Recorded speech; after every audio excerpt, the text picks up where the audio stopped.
네, 오늘 나스닥은 계속 보합권에서 좀 흔들리고 있고요. 다우지수의 낙폭이 가장 깊은데 아무래도 엔비디아 좀 때문인 것 같습니다. 자세히 내용들 살펴봐야겠죠? 오늘 글로벌 인사이트 함께할 분 소개하겠습니다. 타이거 인베스트 황윤석 대표와 함께합니다. 대표님 안녕하세요.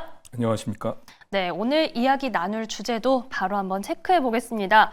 자, 시장은 어렵지만 저희 작가님이 또 재치 있게 써주셨는데 언제까지 내려가는 거예요? 네. 서학개미 종목별 대응 전략입니다. 네. 이거 혹시 아시나요?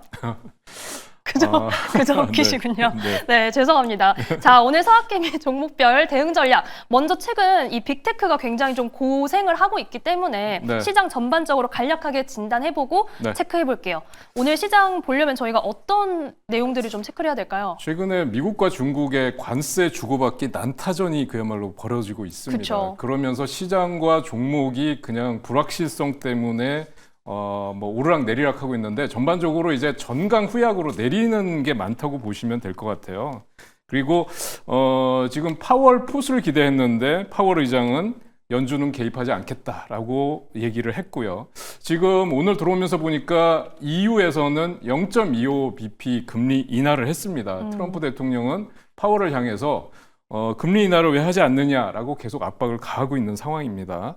그런데 지금 미국의 그 트럼프 관세 때문에 미국의 투자 자금들이 유럽과 중국으로 이탈하고 있다. 그러면서 달러 인덱스가 지금 기준치를 하회하는 흐름이 나오고 있어요. 기준선이 100인데 100을 하회하면서 99, 98까지 내려가는 모습을 보여주고 있습니다. 그래서 또 혹자는 지금 원달러 환율이 1420원대까지 또는 1410원대까지 내려와서 좋다라고 얘기하시는 분이 있는데 네.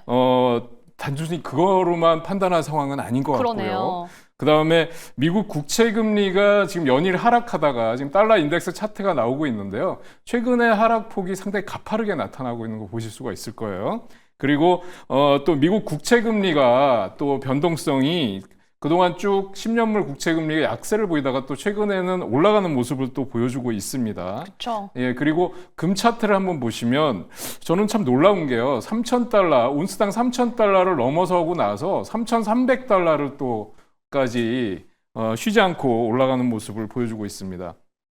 네. 제가 S&P 500의 지금 일봉 지수 차트를 한번 보여드리려고 하는데요. 네. S&P 500이 지금 보면 6,147의 고점을 찍고 나서 이게 2월 19일자입니다. 그리고 나서 지금 하락하기 시작했는데 여기서 한번 반등이 나오는가 싶더니 추가적으로 하락하면서 5,000선을 깨고 내려갔었어요. 그런데 지금 5,300선, 5,293을 기록하고 있는데요. 지금 이게 데드 크로스가 났어요. 일봉상으로. 데드 크로스가 뭔가 하면 네. 단기, 중기 이평선이 위에 있어야 되는데 단기, 중기 이평선이 깨고 내려가서 장기 이평선을 깨고 내려갔다는 겁니다. 여기 보시면은요. 간단하게 설명을 해드리면 지금 여기 보면 60일, 120일 이평선이 위에 있고 5일, 10일, 20일 이평선이 밑에 있어요. 원래는 이게 거꾸로 돼야 정배열이 되는 건데 지금 이걸 데드 크로스라고 합니다. 그래서 데드 크로스라고 하는 거는 바닥이 가까워졌다라고 볼 수도 있고요. 아니면 추가적인 하락이 나올 수 있다. 두 가지 경우가 다 해당이 된다고 할 수 있겠습니다. 그래서 지금 보면 투자자 여러분들께는 저는 그럼에도 불구하고 미중 간에 이렇게 관세 치고받기가 정말 파국을 향해서 가기는 어려울 것이다. 트럼프 일기 행정부 때도 그랬고요. 네. 그래서 그럼에도 불구하고 투자자 여러분들은 버티기 모드를 하셔야 된다라는 말씀을 드리고 싶습니다. 우선 버티기 모드라는 의견 주셨습니다. 자, 그러면 우선 가장 고민이 좀 많으실 빅테크 저희가 네. 종목별로 좀 체크를 해볼 텐데 엔비디아가 오늘도 2%대 약세 보이고 있어서 좀 많이 걱정들 하실 것 같아요. 네. 엔비디아는 지금 H20 칩이라고 하는 게 이제 중국에 수출이 되는데 이게 그동안은 뭐 중국 수출 규제를 하지 않겠다라고 발표를 했다가 갑자기 규제를 하겠다고 발표를 했어요. 그러니까요. 근데 그게 왜 그러냐면 중국의 딥시크를 겨냥한 겁니다. 그래서 엔비디아 수출, 이 칩을 수출하는 게 중국의 AI 기업들이 이걸 사용해서 가격을 낮추고 본격적인 경쟁 대열에 낮출 가능성이 있다. 또 시진핑 주석이 지금 트럼프 대통령과의 협상에 나서지 않고 있다라는 거에 대한 지금 아주 그 강력한 공세라고 보실 수 있겠는데요. 이 대중 반도체 규제로 인해서 엔비디아는 55억 달러의 손실을 볼 수 있다라는 얘기가 나오고 있는데 우리 돈으로 환산하면 7조 8천억에 달하는 거라고 할 수 있겠습니다.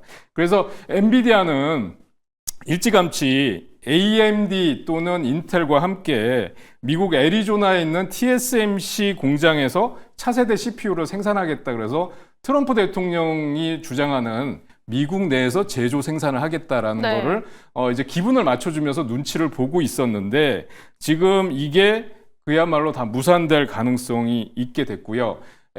지금 엔비디아뿐만 아니라 AMD나 인텔 같은 경우도 지금 이로 인해서 중국 수출이 규제가 되면서 지금 AMD 같은 경우는 8억 달러 손실이 예상이 되고 있는 상황이다.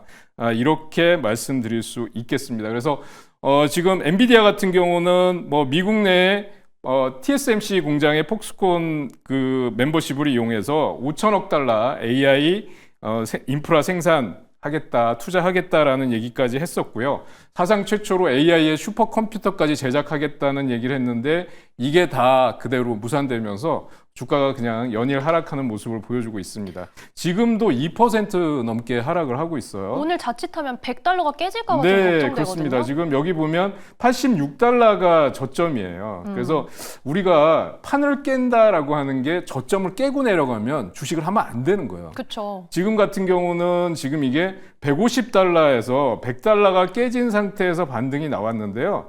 또다시 100달러가 깨진다 그러면 이제는 정말 신저가를 깨고 내려가는 게 아니냐라는 불안감 때문에 여기서는 살 수도 없는 거예요. 그리고 엔비디아뿐만 아니라 엔비디아가 타격을 받으면 뭐 AMD, 인텔뿐만 아니라 정말 브로드컴이나 뭐 TSMC는 오늘 실적 발표하고 나서 좀 오르고 있습니다만 전부 다 타격을 받을 수밖에 없다라는 말씀을 드릴 수 있을 것 같습니다. 그래서 지금은 관망하셔야 될 때다 이렇게 말씀드리고 싶습니다. 그럼 보유자도 일단은 가만히 기다리는 게 지금 답일까요? 여기서 손절을 할 수도 없는 상황이고요. 그쵸, 네. 그렇다고 해서 여기가 저점인지 아직 확실치 않은 상황에서 매수도 어려운 상황이라고 말씀드릴 수 있을 것 같습니다. 네, 엔비디아는 뭔가 좀 확인되기 전까지는 대응이 어려운 상황입니다. 자, 그 다음에 좀 테슬라도 같이 살펴볼게요.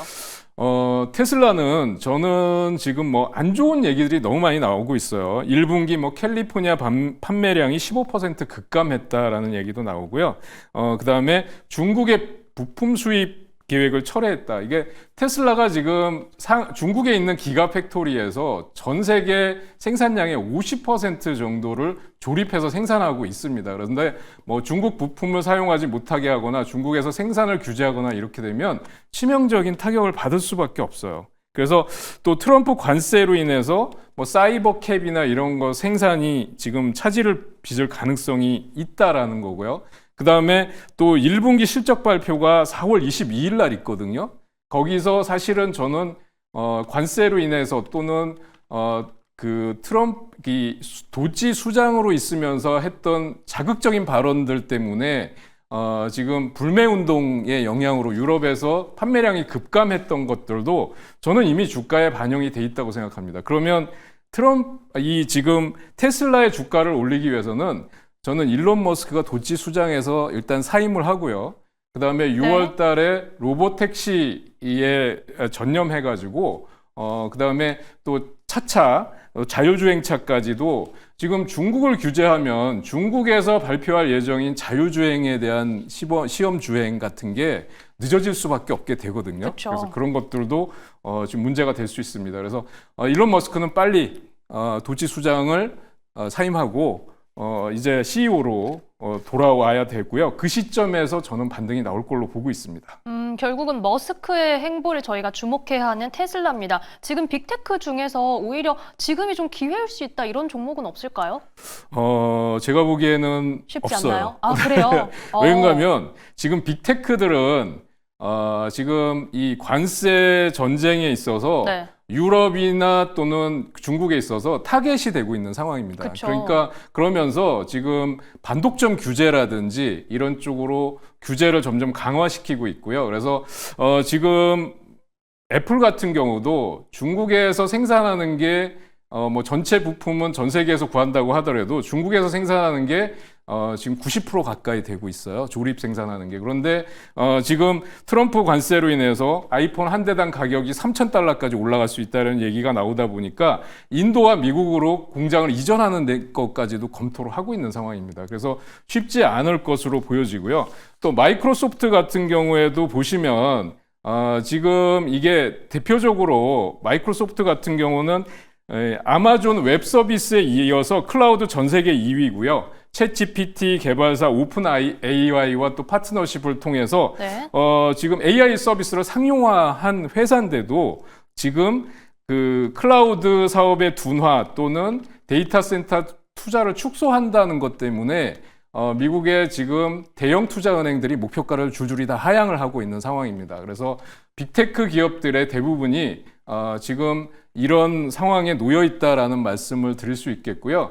이게 네. 이제는 여러분들께서 참고 기다리시면서 제가 말씀드린 그 미국과 중국의 관세 협상의 어떤 극적인 타결 같은 거를 좀 이제는 거의 임박했다라고 생각하시고 이제는 참고 기다리셔야 될 것 같습니다. 네, 이렇게 지금 최근에 좀 고민이 깊으셨을 것 같은 빅테크에 대해서 각 종목별로 전략 체크해봤습니다. 타이거 인베스트 황윤석 대표와 함께했습니다. 고맙습니다.